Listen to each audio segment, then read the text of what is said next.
On this week's episode, it's another edition of our series, Are Portuguese People Funny? And I'm joined by writer and comedian Andre de Freitas.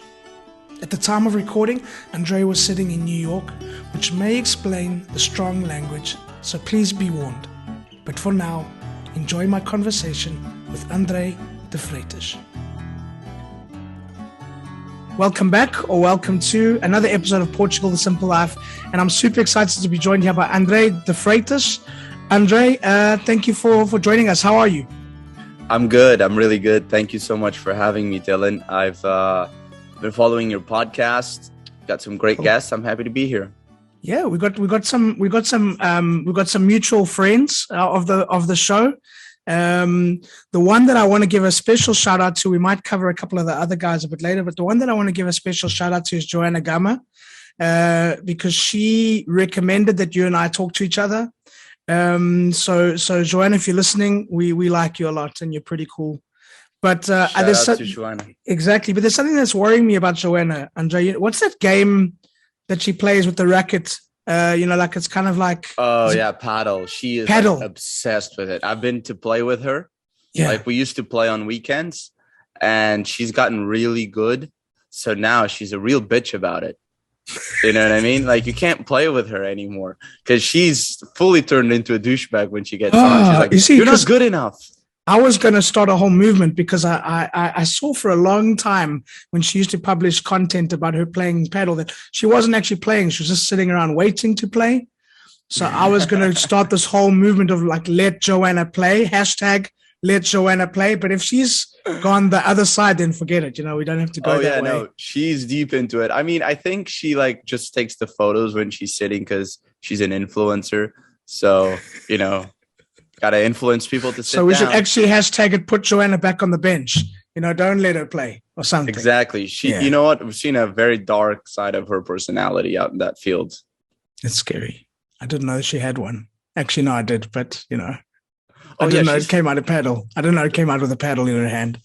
Dude, it's You never know. She's fucked up. Oh shit. Sorry, can I curse? We'll warn people about the language. Don't stress. It's all good. Oh, okay. Yeah, it's okay. Sorry, people. No, it's okay. So, Andre, for people in Portugal, people part of the comedy circuit, that you probably don't need much of an introduction, but maybe you can tell us a little bit about you. Sure, absolutely. Well, my name is Andre de Freitas. I'm 27. I'm a stand-up comedian and writer, and recently YouTube host. And I was born in Guimarães, so the birthplace of Portugal. And I grew up in Costa de Caparica, which is a small beach town about 15 minutes away from Lisbon. Cool. Okay. Guimarães is amazing. We had Pedro Carvalho on the podcast. He's a MMA fighter, Portuguese MMA fighter.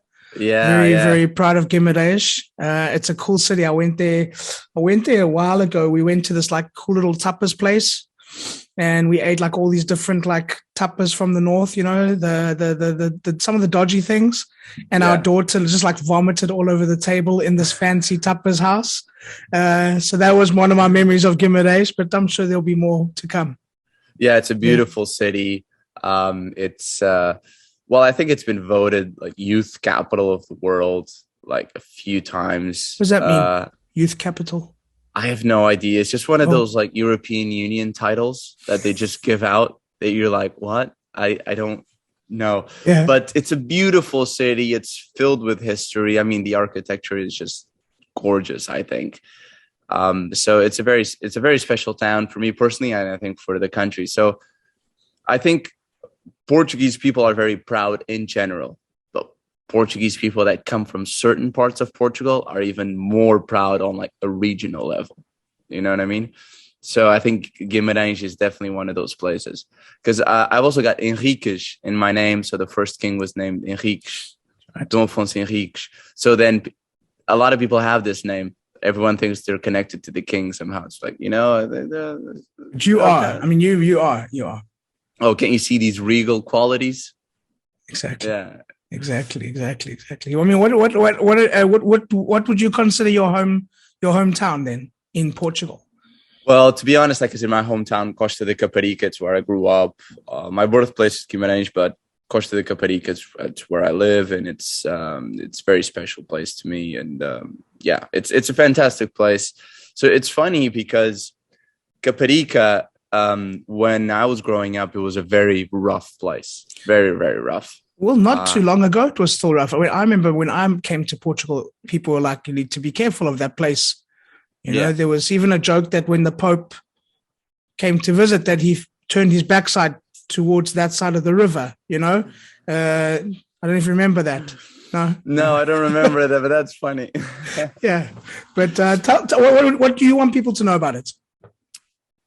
Well, so actually the story of Caparica is like fairly interesting. So Caparica shouldn't exist in the first place because it's almost like the sea levels are rising. So they weren't supposed to even build anything there because there was a lot of fear that, because I don't know if you've been to Caparica, but there's a big mountain behind, right? So they said like you should never build anything in front of the mountain, right? In front of the mountain in between the sea, because as the sea levels are rising, that it could have, but they were like, oh, you know, fuck it. So they built it. And when it first started, it was like a Riviera. It was for very, very fancy people right after like, you know, the dictatorship. And throughout the years, so you then had a communist party that kind of took over that whole area. And they didn't really develop it. So it kind of lost its place in the kind of higher circles, if you will. So then you had kind of Carcavelos and Cascais becoming the main places, Estoril. And then you had a big like migration movement to Caparica from Brazil. So they used to call Costa de Caparica the capital of Brazil in Portugal. And it was just Brazilians. Like, I mean, I went to school, everyone was really nice people, but like big Brazilian community. So at that time, there was not much interest from the government to really develop Caparica. And the South Bank, as it was, Margem Sul, it had a bad reputation. So people just didn't care.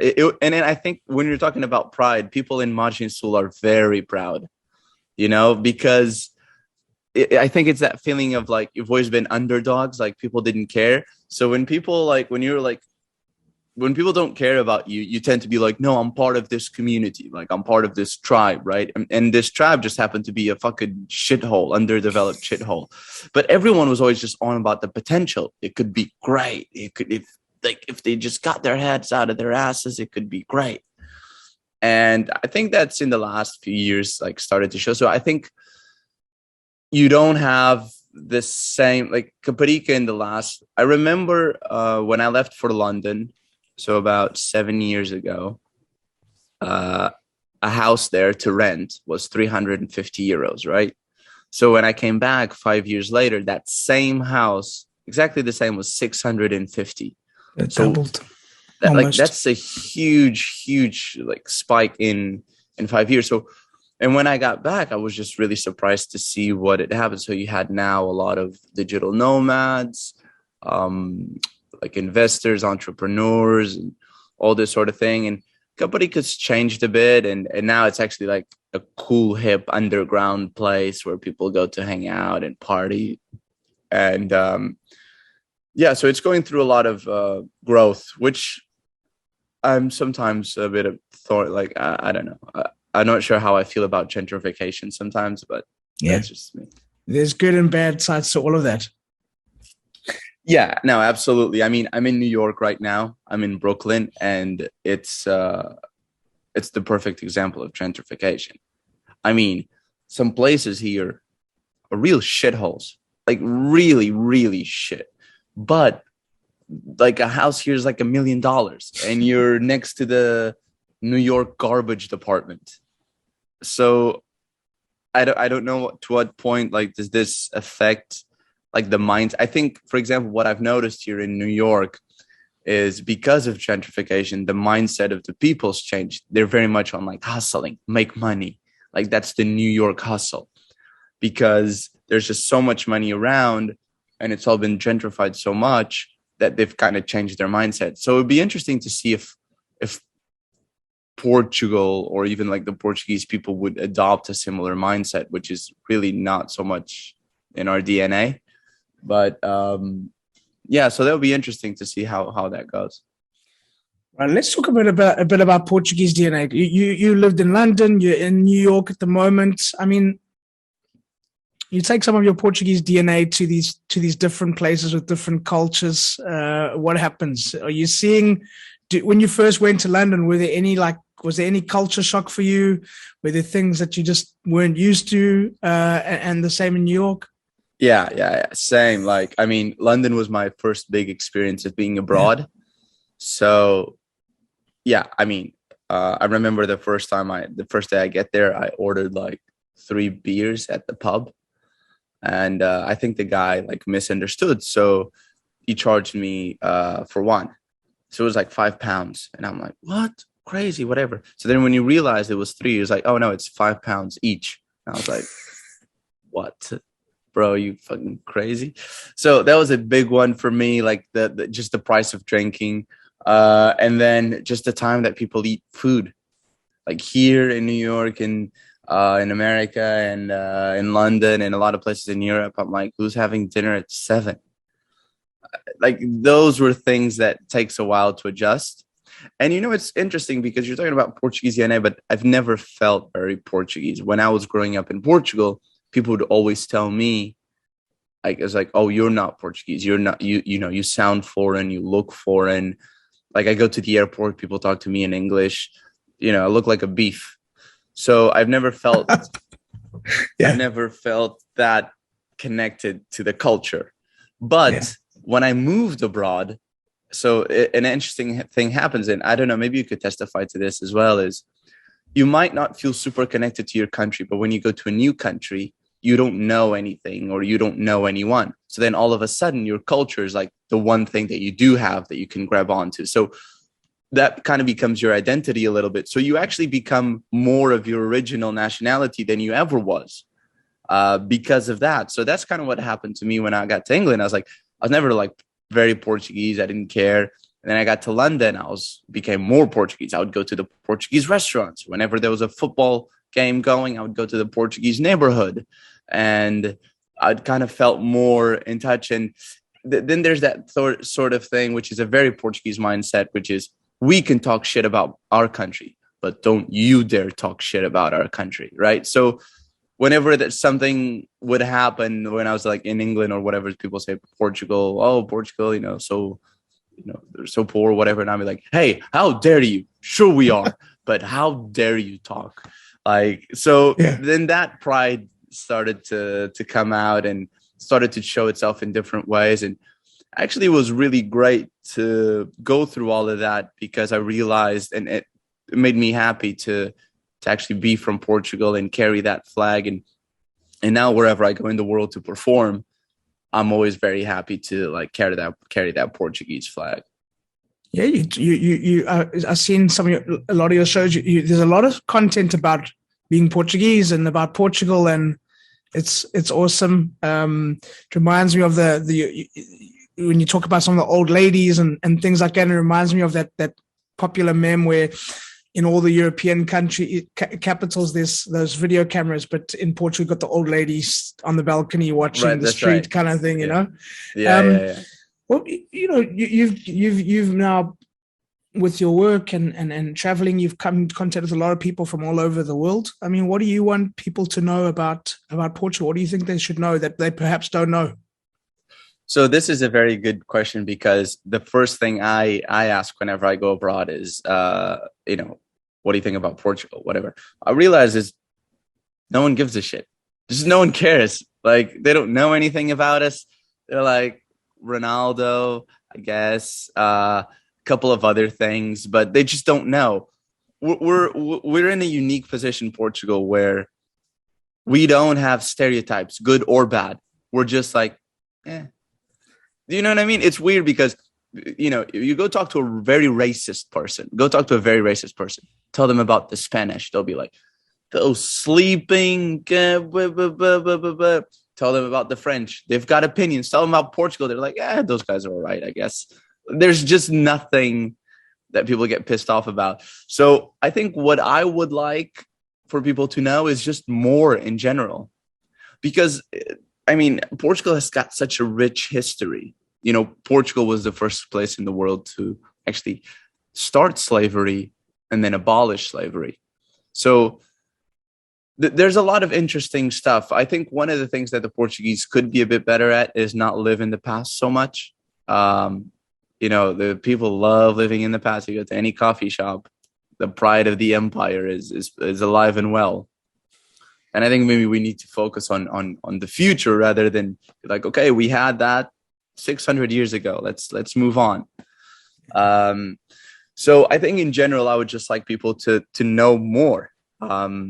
Even if they were wrong, I wouldn't mind, because that meant because let me tell you, like, one of the big challenges that I have as a stand-up comedian that works internationally is that most countries, when people start to perform, people already have conceptions about them, right? So if an American guy goes to Europe, people know about America. They even know about the presidents. They know about the politics. So this guy can talk about things, like immediately go into stuff that people don't know. So like if a guy from South Africa comes, people know about the history of South Africa, right? They know how it works. There's a general knowledge. Whereas when I talk about Portugal, no one knows anything. So it's even hard to start because you almost have to explain the country, the mindset, and then only then can you actually start talking about, like, so you have to kind of establish a certain level of knowledge that doesn't exist for the most part. Yeah, you're kind of like a newsreader in Portugal. You know, there's not a lot of content. Like, you know, the you hear about the American comedians, and you know, the saddest day for them was when Trump was no longer in power, because what are we going to talk about for the next 4 years? You know, and it was the same in South Africa with Zuma and things like that. You know, what kind of content do you come up with in Portugal when it's just like, you know, everything's just under the radar, chilled out, and no one's got any really strong opinions, and a large part of the world still thinks we're part of Spain, which is annoying on its own. Yes, you know? Yeah, very annoying, because, you know, we used to own the world with Spain, not as a part of Spain. I mean, I don't know. Our president's just a nice guy, you know. He goes for a swim in the morning. He hangs out with the people. He goes for fish. I mean, how could you just not love the guy? Do you know what I mean? Like, so it's definitely better to have a president like that than one that you could just make jokes about all the time. But it doesn't make your job any easier.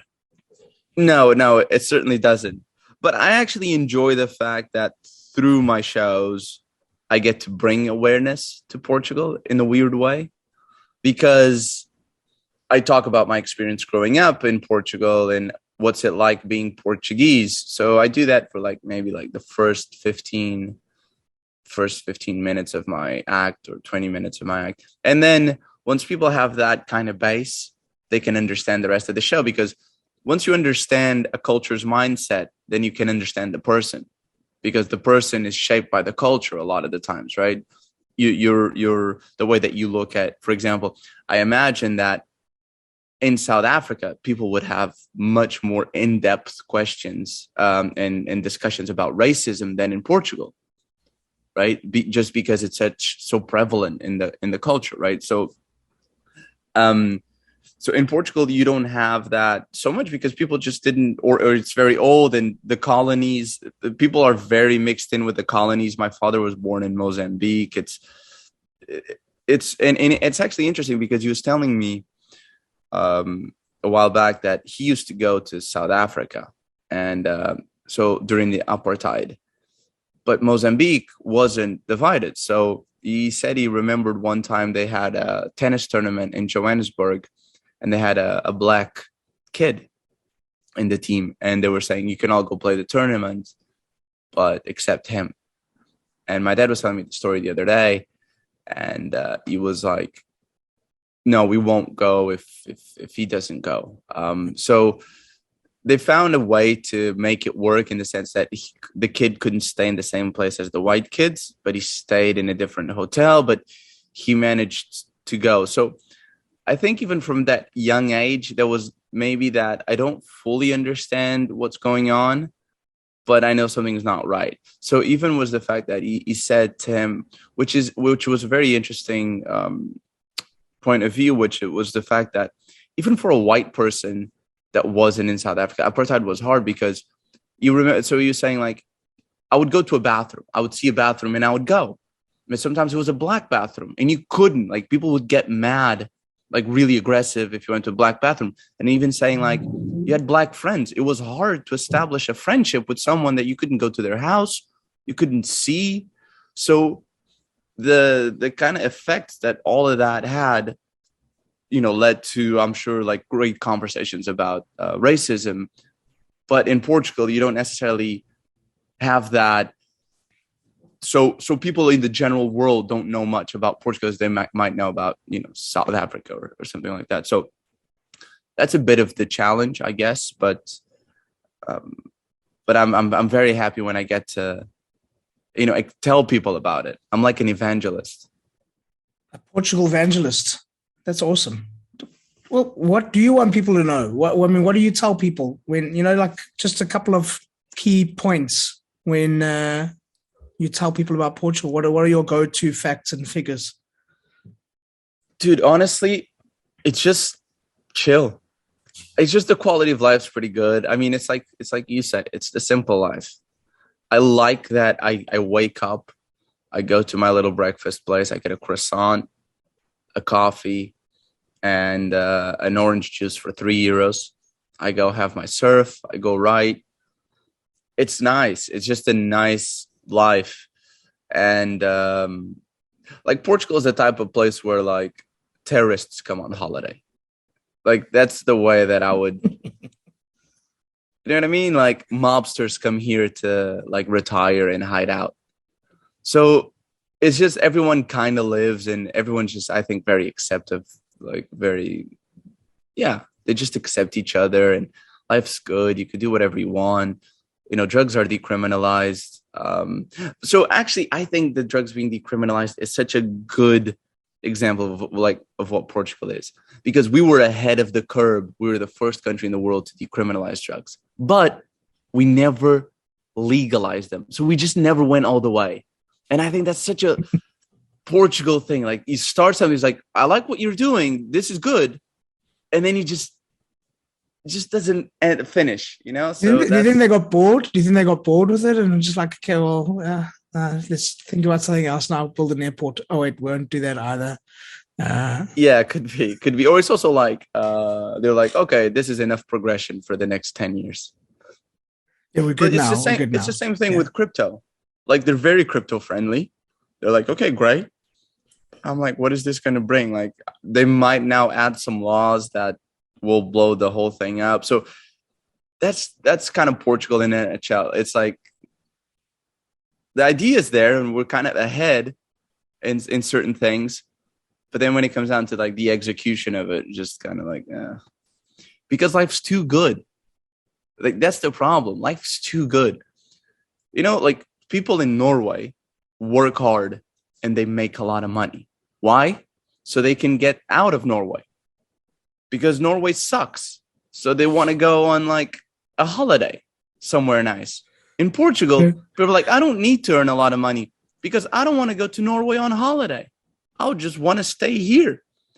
So I think that's a little bit of shame. I think it would be nicer if the economic situation in Portugal was nicer, so that people could travel more and experience these different cultures, because a lot of the times you're like, life's good here. What do I need to go somewhere else?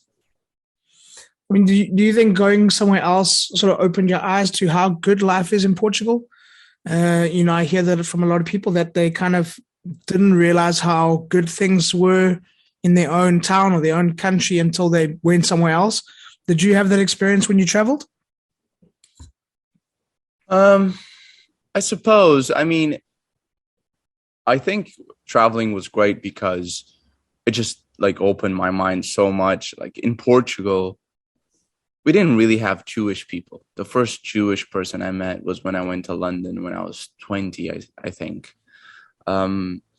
no Muslims, barely like any Muslims. And there was such a gap, I guess, in the culture that you had a few Muslims, but they were very like in their own community. So it took me maybe moving away to get to know more about Muslims and the culture, and also just kind of make my own mind up, because all you saw was the news and this and that. And so there was a lot of like misinformation. So what I think it did great for me is it allowed me to talk to people from all walks of life and really opened my eyes a lot.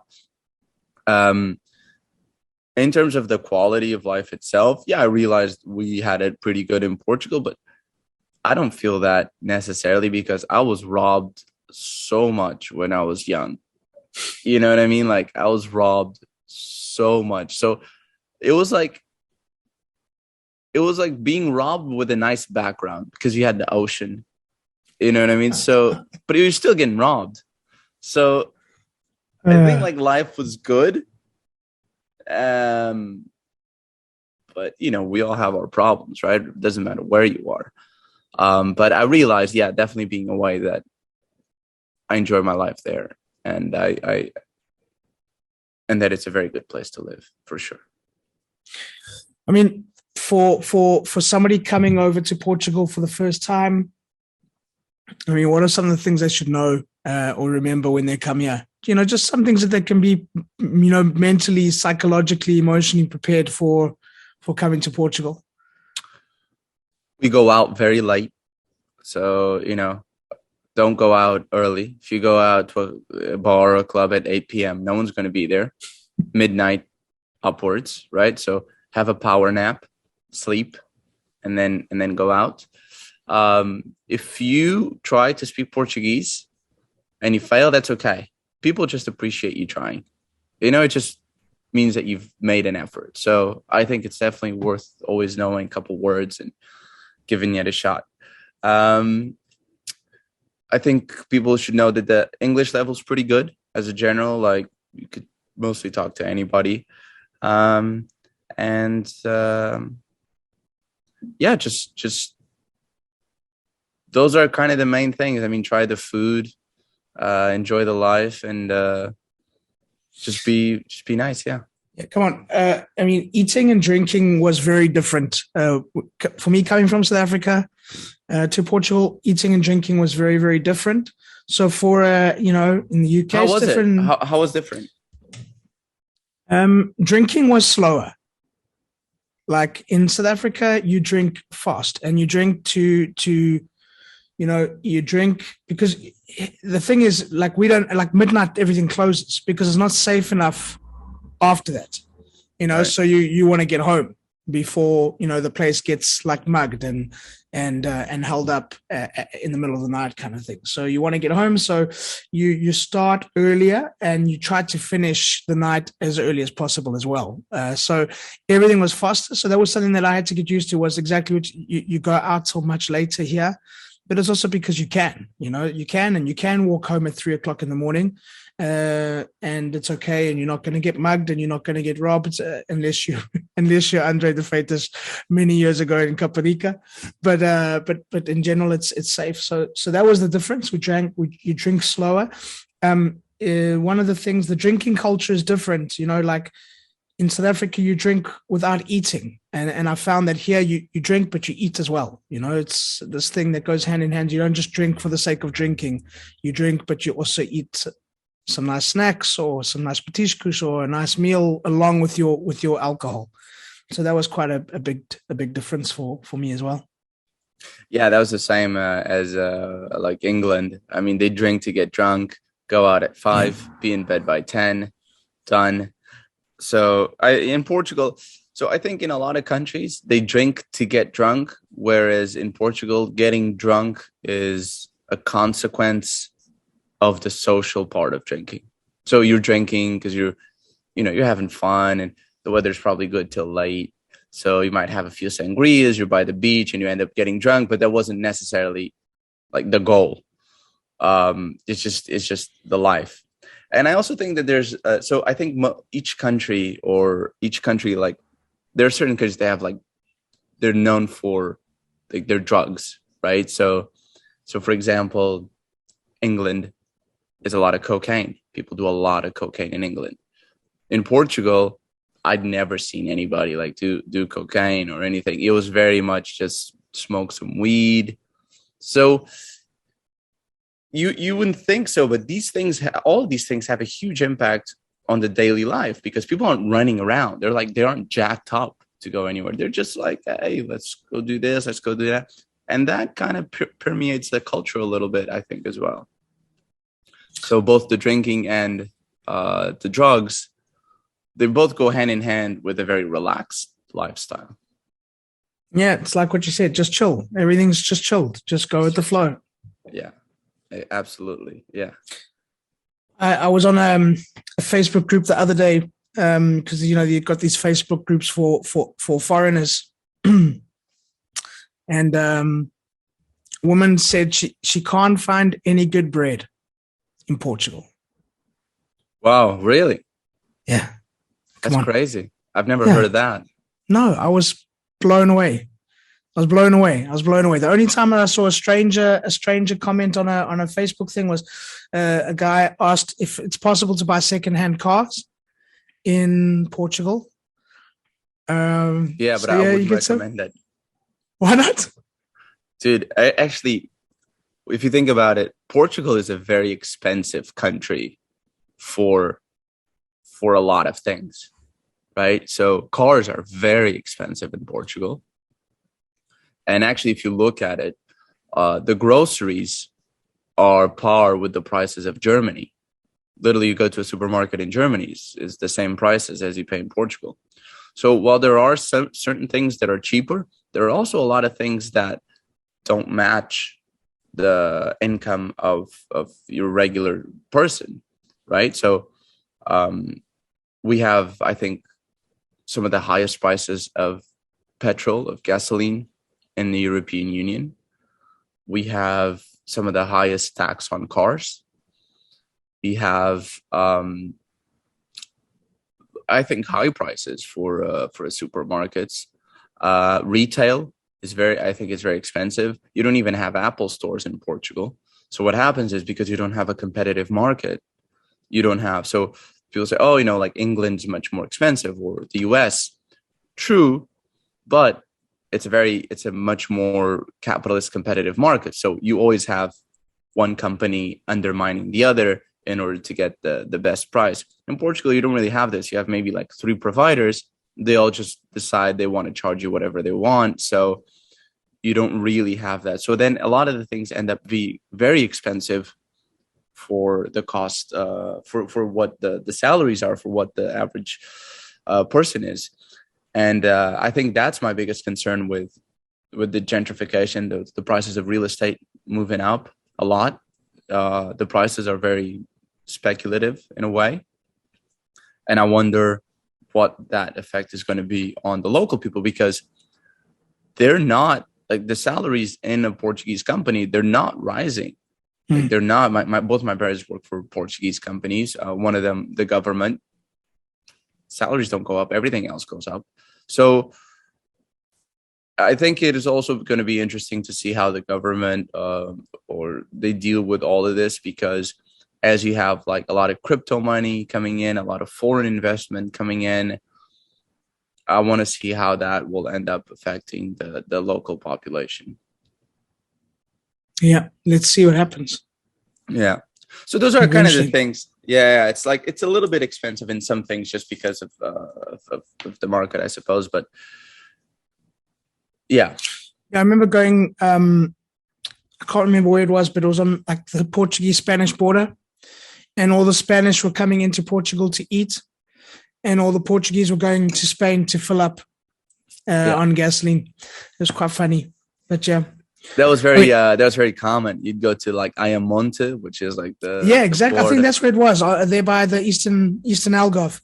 Yeah, that's right. Yeah. So I remember when I was in school, kids would be like, "So what'd you do this summer?" I was like, "Oh yeah, I went traveling." I was like, "Yeah, where'd you go?" I was like, "I went to Ayamonte for 3 hours."